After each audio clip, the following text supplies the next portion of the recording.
Hello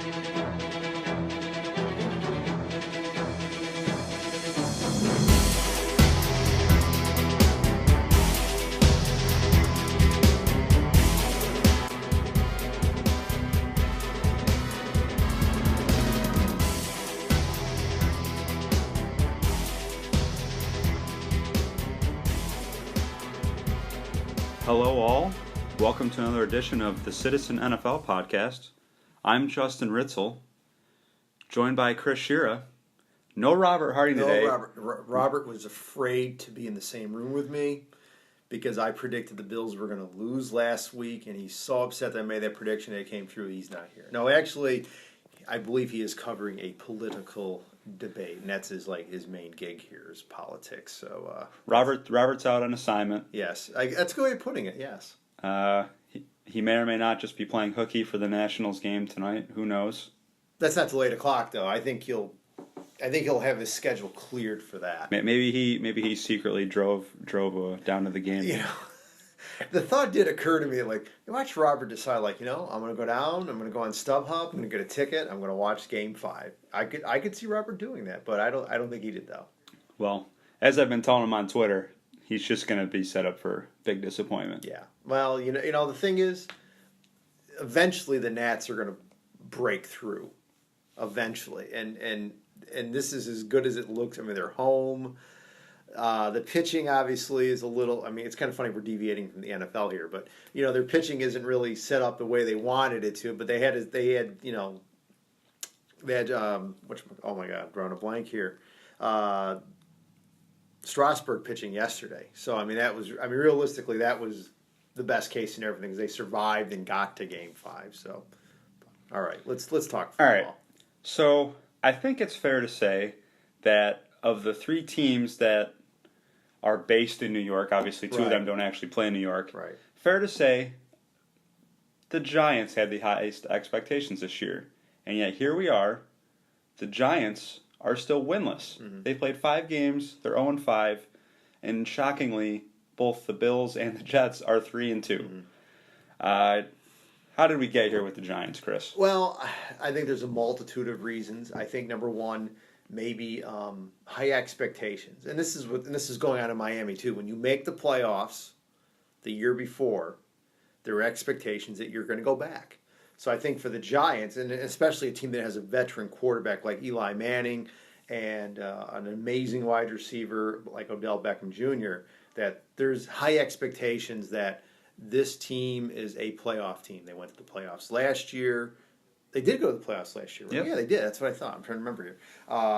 That they went to the playoffs last year, and everybody's basically back, and you want to think they're going to improve the personnel and that they're going to do better. And, you know, the Giants have had a little bit of bad luck, but I think some of it is maybe they weren't as good as the experts, or I don't want to say the experts, but most people thought they were, including their own fans. So they have their flaws. No doubt about it, and those flaws have been exposed. And now they're in a situation where they've had obviously numerous injuries. Now Beckham's out for the year, Brandon Marshall's out for the year. Eli looks like he's getting closer to the end of his career, which is not good.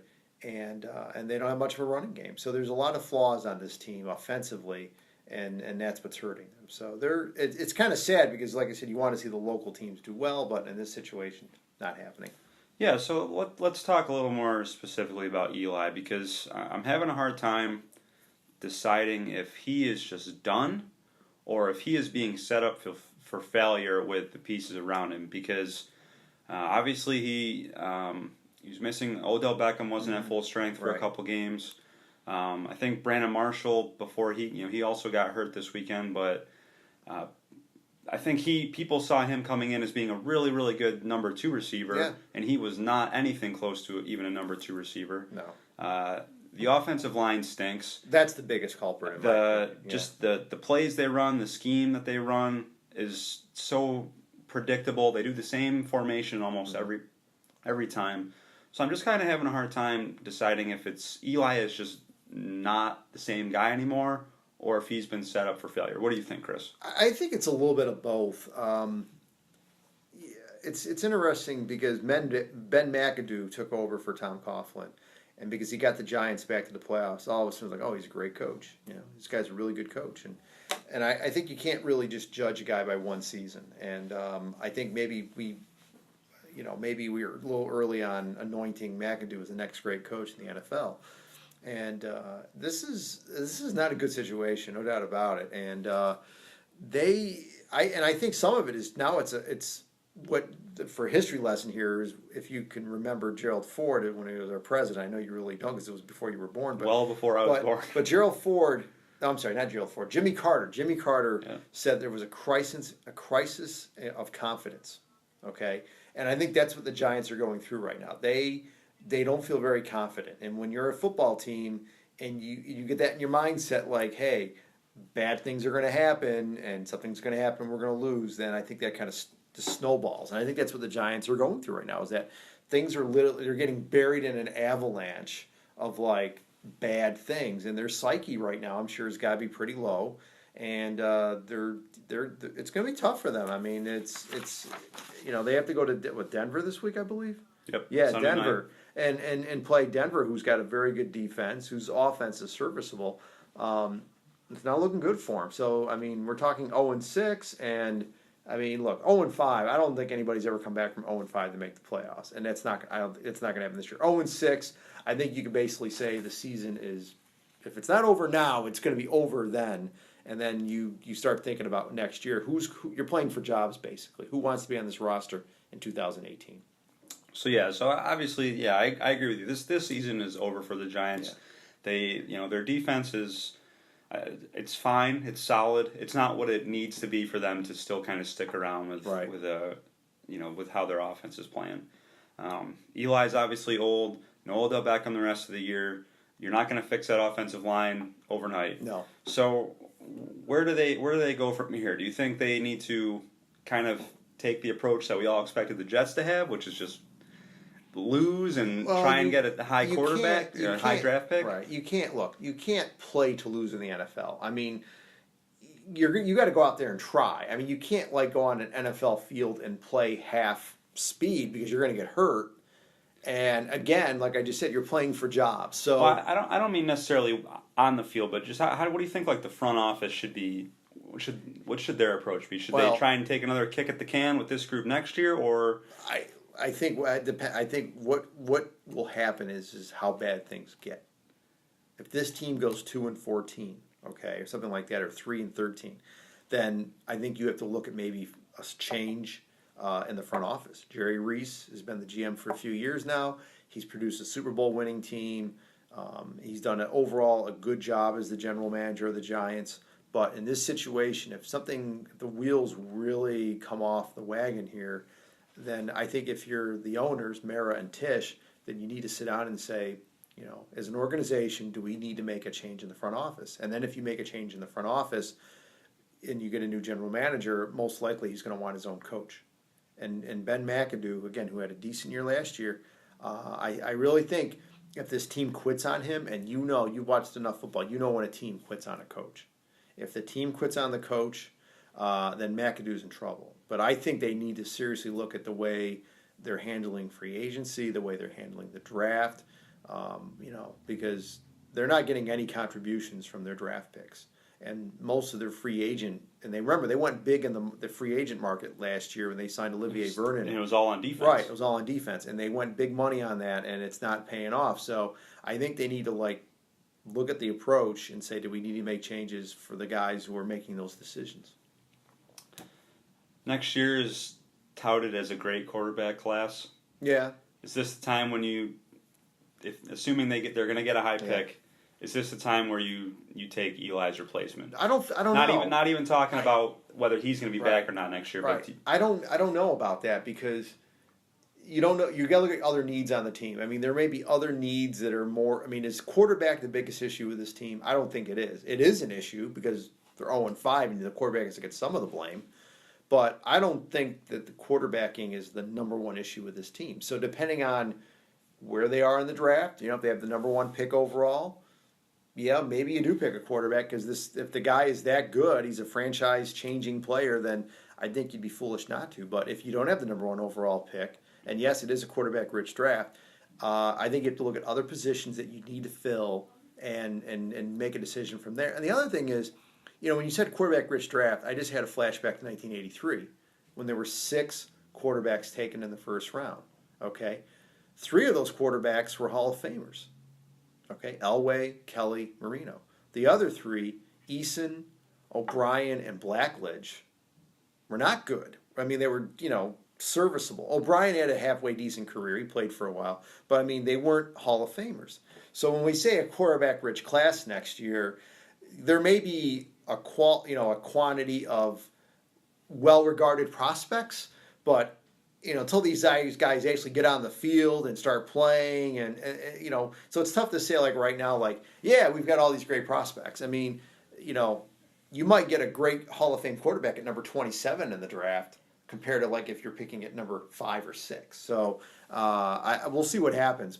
And remember, Odell Beckham was picked after Sammy Watkins. As I remind Bills fans. I think we all know that the draft is a giant crapshoot. Right, it is. Well, that's a good way to choice of words there. It is. Yeah, it's like the lottery in a lot of ways. But okay, so obviously the Giants not having a good season. No. But a team on the complete opposite side of the spectrum is the surprisingly undefeated Kansas City Chiefs. I'm assuming as a Dolphins fan, you're not concerned about an undefeated season from the Chiefs. No, I'm not. No, look, first of all, if any team ever went 19-0, great. I mean, I don't think it's going to happen. I don't think it's going to happen this year. But to me, it's the 72 Dolphins, they were the first to do it. And you can't, and we've talked about this before, you can't beat the record. Just because there's 2 more games being played in 72 and you go 19-0, it's not the same thing because the winning percentage, it's 1,000. You can't top that whether you go 19-0 or 17-0. But anyways, the Chiefs, I mean, look, they're living the beauty, the great life right now. I mean, they can do nothing wrong. I mean, they're walking down the street, they find $100 on the sidewalk. That's the kind of season they're having right now. And Alex Smith, I mean, you can knock this guy that he doesn't have the arm for the deep ball, but he's playing like an MVP to me, if you ask me. He's making all the right decisions. I believe he has no interceptions so far.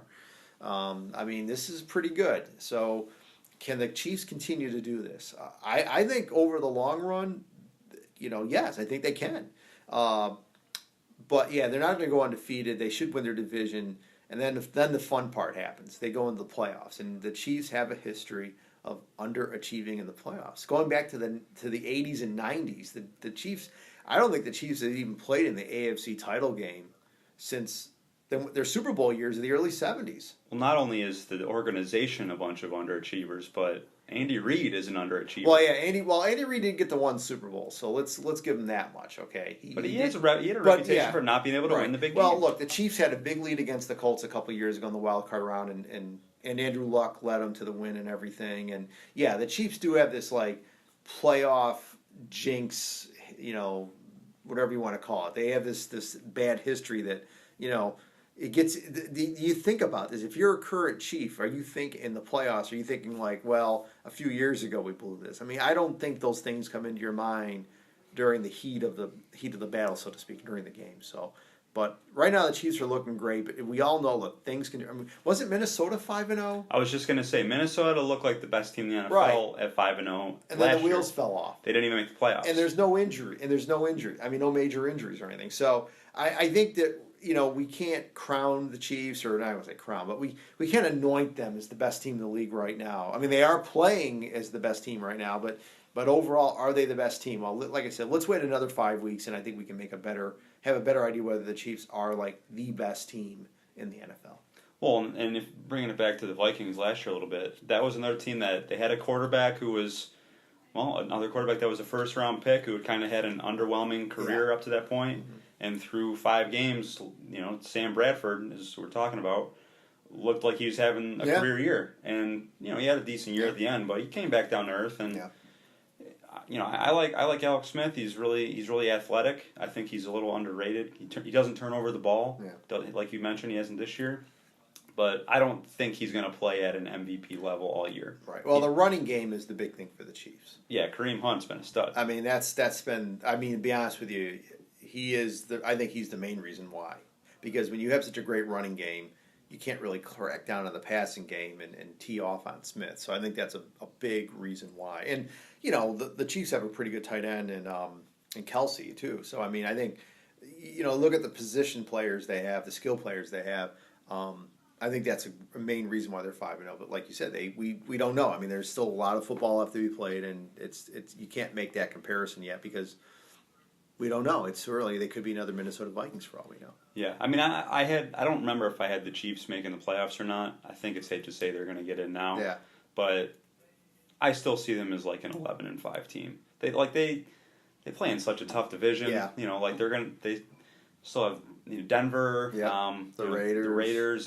Who knows what Derek Carr's status, but those are going to be tough games. And then, Chargers are obviously having a bad year. But would it shock you if the Chargers, played a tight game with them? No, it wouldn't.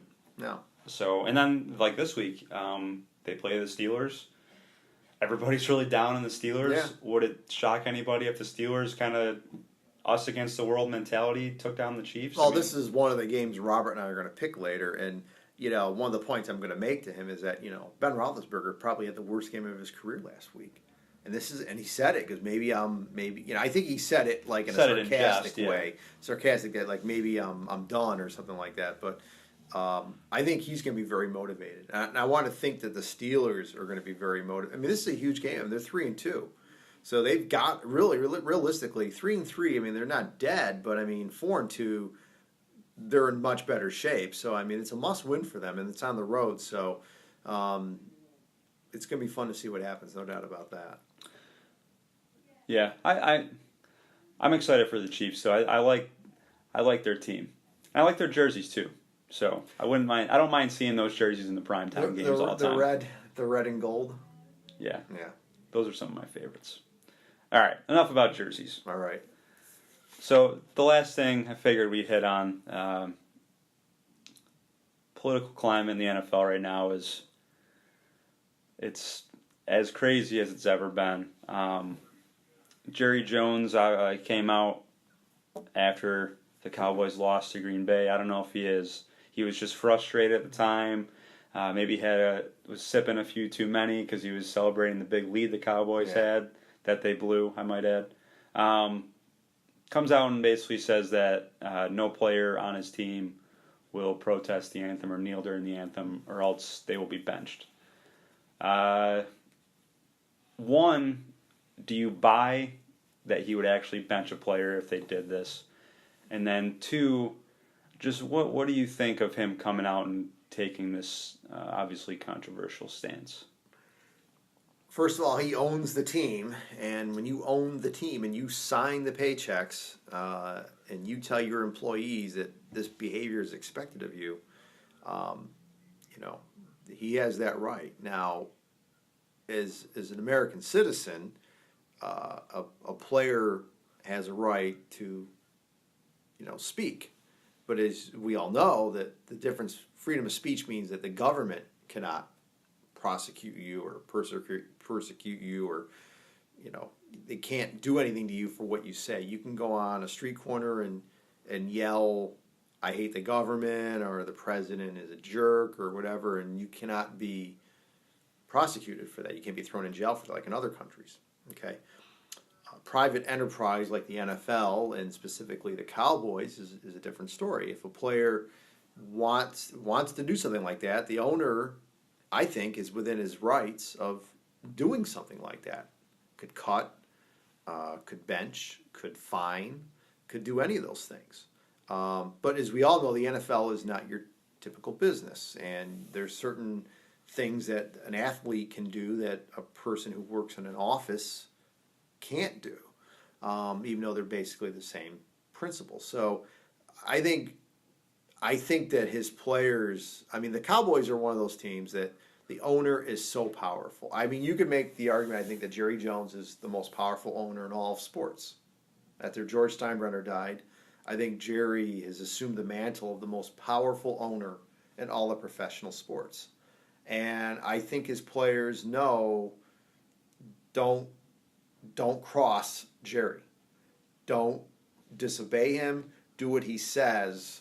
It's just not worth the risk. Now, That being said, if I'm Dak Prescott, if I'm Zeke Elliott, if I'm Jason Witten, and I want to do this, is Jerry going to have the, is he going to basically back up what he says and not not play me or something or do something?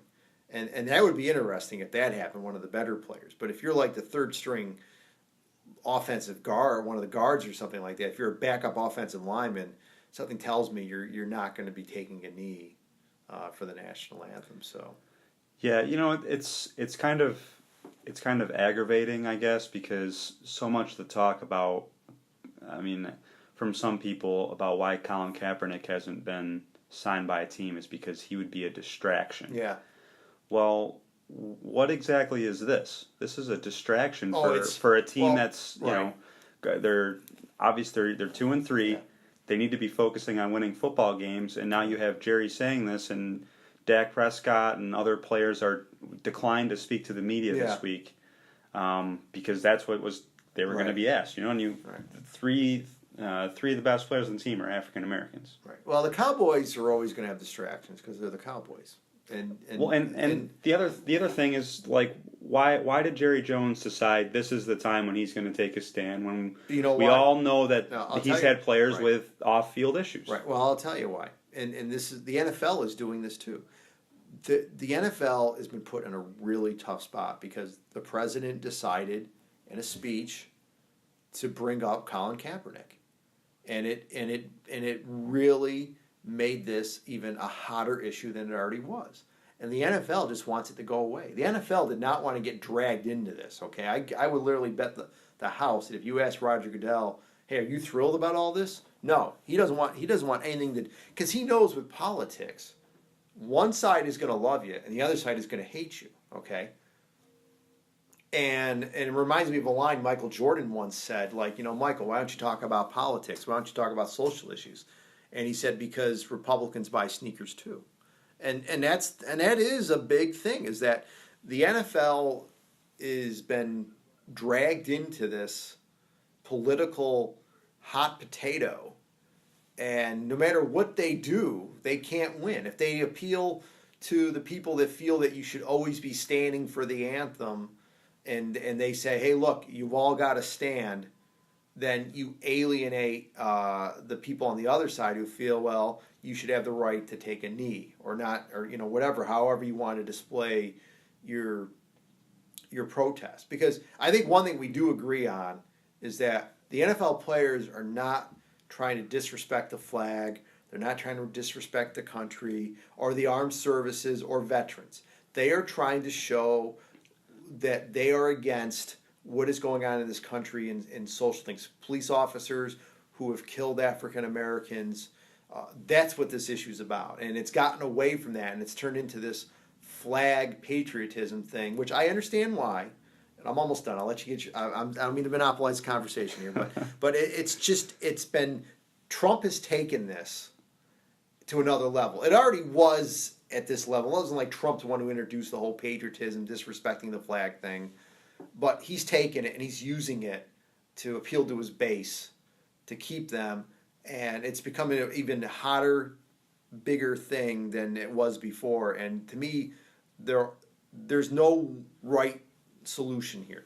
You can't fix this. You can't correct it. There's no right way to do this. Yeah, I think what's frustrating to me is, you kind of said, I think we all know why these guys are protesting, and I don't think a lot of people want to see why these players are doing what they do. I think, a lot of them, no matter what, these players have come out time and time again and said, we love our military, we support our policemen, the good ones, right? The ones that do their job correctly. We support them. We're all for them. A lot of these players are very involved with the military. Whether it's going to visit, army bases and stuff like that, or they have siblings in the military, exactly, or grew up in military families, right? It's not about that. They've said it, and yet people still say they don't want to read that. They have it set in their mind of what they think the protests are about, and that's what's frustrating. As a Packers fan, I follow Aaron Rodgers on his Twitter. I follow him on Instagram.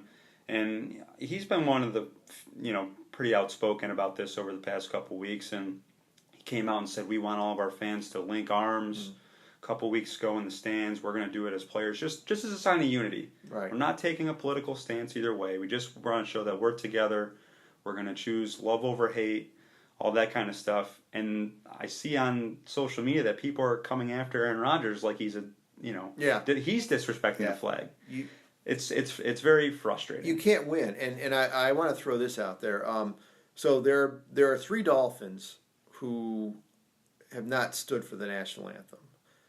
Michael Thomas, Kenny Stills, and then this year he's a new player, Darius Thomas. I'm not Darius Thomas. The tight end, Julius Thomas. Okay, so Stills and Michael Thomas were not standing for the national anthem last year. Even back to the first game of the season against the Seahawks, they kneeled, and this is when everything was just getting started. So the 3 of them now, the Dolphins have a policy now that if you're not going to stand for the anthem, you can't come out. You're going to have to stay in the locker room or the tunnel. And those 3 players are fine with that. Okay, but what those 3 players did this week, I don't know if you heard about this, but they are protesting African Americans, the way they're treated by police. Okay, the 3 of them this week, just this past Tuesday, rode with the North Miami Police Department. Okay, they went and spent time with police officers and rode with them to see what their jobs are like, to get an idea of what they go through, to see who they are as people. And I think that was a good thing. They're still, from what I heard, they're still gonna do their protest, or you want to say they're not gonna come out for the anthem, and I'm okay with that. But at least they are taking it upon themselves to say, okay, if we're going to be critical of the police, if this is what we're protesting, then maybe I need, as a person, to go spend time with police officers and see what their jobs are like and what they go through, and understand maybe why some of these things happen. And maybe we can have a dialogue with them and try to maybe in the future prevent these types of things from happening. So as a Dolphins fan, I'm very proud that these 3 players did this. And you didn't hear much about it outside of Miami. And even in Miami, you didn't hear much about it. So I think people need to know that some of these players that are doing this, they want to see change in this country from the standpoint of minorities being treated better by police. And that these players decided to do something about it, not just take a knee or stay in the locker room. They decided to go out and interact with police officers and see what their jobs are like to try to do something about that. So you're saying that meeting somewhere in the middle and compromise and communication are good things? Yeah, it's crazy, isn't it? And like I said, I feel that the president is just decided to. This was easy pickings. That I'm going to take an issue that. It's my base feels strongly about it, and I'm going to throw that out there because, to be honest with you, we have more important issues in this country: health care, poverty, drinking water, and here, especially here, the economy, world relations. I mean, North Korea. There's so many issues, things going on in this world that we need our government and our president to be focusing on. And not distractions like the NFL. The NFL is a distraction. It is. It's a sports league, okay? And it's a business, and there's millions of dollars, billions of dollars involved in it. But whether the Dolphins win or lose has no impact on my life. Whether our president enacts a good health care policy or gets the economy going in the right direction or we don't have to worry about the water we're drinking. Right. Those are topics, or the opioid crisis, okay? Drugs and things. Those are issues that have more of an impact on my daily life than the national anthem. And that's really what our president should be focusing on, and not making speeches to his, at a political rally, which really, I don't know why he's doing political rallies when he's not running for office right now. It's not an election coming up.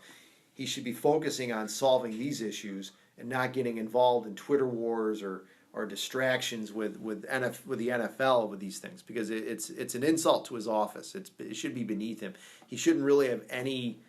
He shouldn't have to talk about this stuff. He should be focusing on other things. I just can't believe he hasn't called Roger Goodell Little Rocket Man yet.